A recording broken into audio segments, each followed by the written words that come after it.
Olá, amigos do canal Redemptoris Mater. Sejam muito bem-vindos. Se é a sua primeira vez aqui, sinta-se acolhido com um caloroso abraço.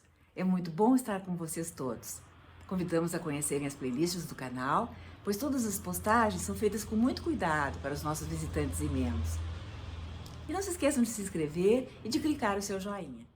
Isso colaborará muito com o nosso canal e fará com que mais pessoas possam ser alcançadas por aqueles conteúdos que nós aqui divulgamos. Entre as grandes imagens do Evangelho de São João, em que ele mostra como Jesus representa a sua missão, está a do pastor, que também aparece nos Evangelhos sinóticos. É sobre ela que vamos conversar hoje. No Antigo Oriente, os reis se designam como pastores instituídos por Deus. Apacentar é uma imagem para sua missão de governar. O soberano justo tem cuidado pelos fracos. Considerando essa origem, é possível dizer que Jesus, bom pastor, é uma imagem de Cristo como rei. No Antigo Testamento, o próprio Deus aparece como o pastor de Israel.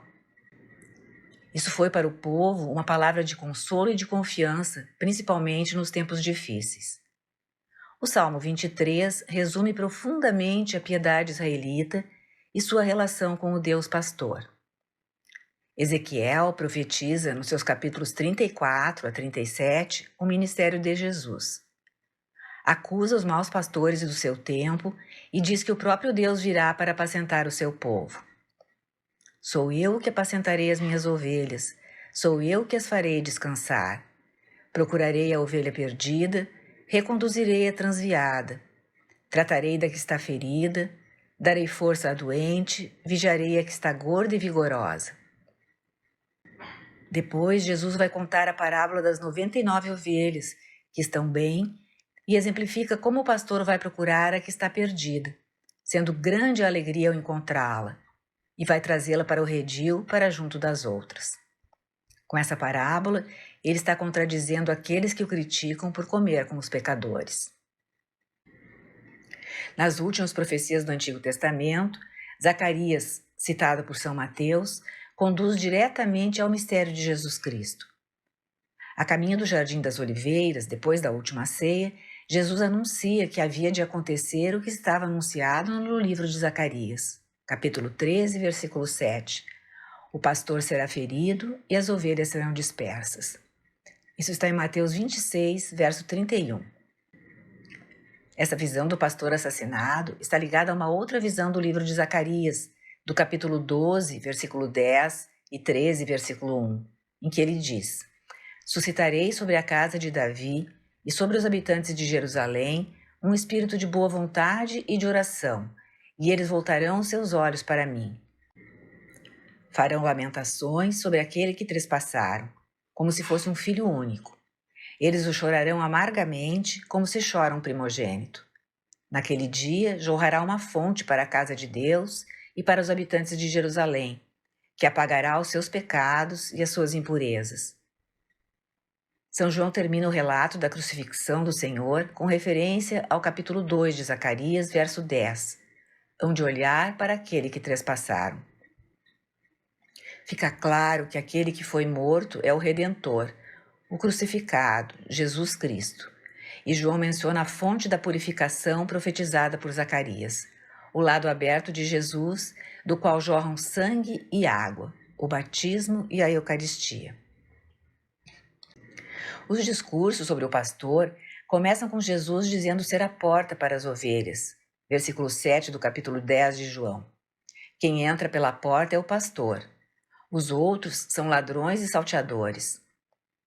O critério para os verdadeiros pastores, depois que Jesus for para o Pai, será entrar por ele, que é a porta. E como isso acontece, está no Evangelho de São João, capítulo 21, versículos 15 a 17. É Pedro quem entrará pela porta. Jesus lhe pergunta 3 vezes: Simão, filho de João, tu me amas? Ele diz: apacenta as minhas ovelhas. É o amor que permite a Pedro ser um só com Jesus. Ele vai cuidar das ovelhas como o rebanho de Jesus, não como suas. Vai unido ao amor com Jesus, e por isso as ovelhas escutarão a sua voz, que é a voz de Jesus, em nome do qual e pelo qual Simão vai ter com elas. Na sua condução, é o próprio Jesus quem as conduzirá. Ainda no capítulo 10, Jesus diz: Eu sou o bom pastor. Ele retoma toda a carga histórica da imagem do pastor no seu sentido pleno. O ladrão vem para matar, roubar, destruir. O verdadeiro pastor não tira a vida, mas dá a vida. Eu vim para que tenham a vida e a tenham em abundância. Versículo 10. Os verdes prados do Salmo 23, a água, a mesa preparada, a graça e a bondade que acompanham o salmista todos os dias de sua vida, são a fonte de que vive o homem.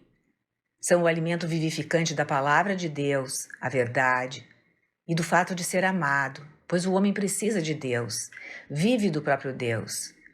E Jesus se dá a Ele mesmo na Eucaristia. Jesus é a palavra, não é só o pastor, mas a verdadeira pastagem. Ele oferece a vida à medida em que se dá a si mesmo. Ele que é a vida. Jesus está explicando o que acontece na instituição da Eucaristia. Ele transforma o ato de violência exterior da cruz num ato de oblação, em que ele se dá a si mesmo. Outro ponto muito importante nessas imagens do pastor é o conhecimento recíproco do pastor e do rebanho. O pastor chama as ovelhas que lhe pertencem, cada uma pelo seu nome, e elas o seguem, porque conhecem a sua voz. Capítulo 10, versículo 3 de João. Esse pertencem significa um pertencer interior e um acolhimento que vai muito além da posse de coisas ou de animais. Os filhos, por exemplo, pertencem aos pais não como posse, mas na responsabilidade.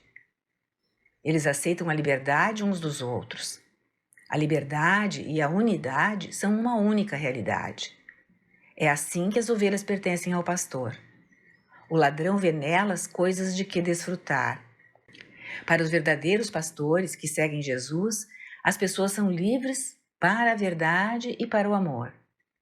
Porque as conhece e as ama, o verdadeiro pastor as quer na liberdade da verdade.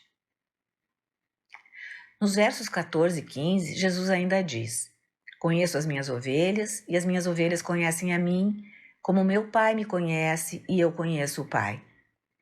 O pastor a serviço de Jesus não deve prender os homens no seu pequeno eu. As ovelhas lhe foram confiadas e ele deve conduzi-las a Deus. Deve sair de si mesmo cada vez mais, a fim de que elas cresçam na comunhão com Deus. Jesus vive com o Pai, é um com o Pai. Ele conduz a comunhão com a Trindade às suas ovelhas. O pastor também é aquele que conduz a unidade. Ezequiel 37 nos fala de como ele vai restaurar Israel dividido. Não serão mais dois povos, Judá e Israel, Reino do Sul e Reino do Norte. Nunca mais se dividirão em duas partes. O pastor que é Deus reúne outra vez num único povo o Israel separado e disperso. Jesus diz que ainda tem outras ovelhas e também a elas deve conduzir. Elas escutarão a sua voz e haverá um só rebanho e um só pastor. João 10, versículo 16. É o que Mateus narra de outro modo. Fazei de todas as nações meus discípulos. Mateus 28, versículo 19. E Lucas, nos Atos dos Apóstolos, capítulo 1, diz assim: Deveis ser minhas testemunhas em Jerusalém, em toda a Judéia e na Samaria e até aos confins da terra. É o versículo 8. A missão é universal porque há um só pastor. A partir do verdadeiro pastor, a humanidade, apesar de todas as suas dispersões, pode se tornar uma unidade. Para a igreja primitiva, essas imagens foram muito caras. Nos padres da igreja, aqueles homens que auxiliaram a formar a doutrina verdadeira, o pastor que se põe a caminho para procurar a ovelha perdida é a palavra eterna. E a ovelha que ele põe nos ombros amorosamente e leva para casa é o ser humano, que ele assumiu na sua encarnação e na cruz. Ele leva a ovelha tresmalhada, a humanidade, para casa. Ele leva você e eu que estamos aqui agora. Ele deu a vida por nós.